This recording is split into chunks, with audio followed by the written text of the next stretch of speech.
Hello guys, good morning, જય શ્રી કૃષ્ણ. કેમ છો? શું તમે શાકભાજી ખાઈને કંટાળી ગયા છો? તો ચલો આપણે બનાવીએ ટામેટા લસણની ચટણી.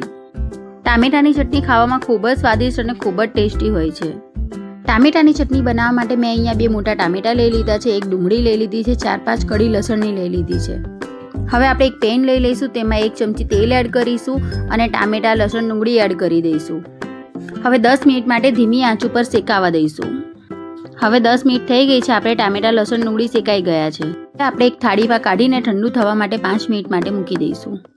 હવે આપણા ટામેટા ઠંડા થઈ ગયા છે. હવે આપણે છાલ કાઢી લઈશું. ચમચાની મદદથી બધું મેશ કરી લઈશું. હવે આપણે એક કડાઈ લઈ લઈશું. કડાઈમાં તેલ એડ કરી દઈશું. તેલ ગરમ થાય પછી અડધી ચમચી જીરું એડ કરીશું. ચપટી હિંગ એડ કરી દઈશું. હવે આપણે ટામેટા લસણ ડુંગળીની પેસ્ટ એડ કરી દઈશું. હવે આપણે એકવાર હલાવીને પછી બેઝિક મસાલા એડ કરીશું. હવે બધા મસાલા એડ થઈ ગયા છે. હવે આપણે એકવાર હલાવી લઈશું. હવે 2 મિનિટ માટે સતળાવા દઈશું. હવે આપણી ચટણી બનીને તૈયાર છે. ગાર્નિશિંગ માટે કોથમીર એડ કરીશું. Thank you for watching.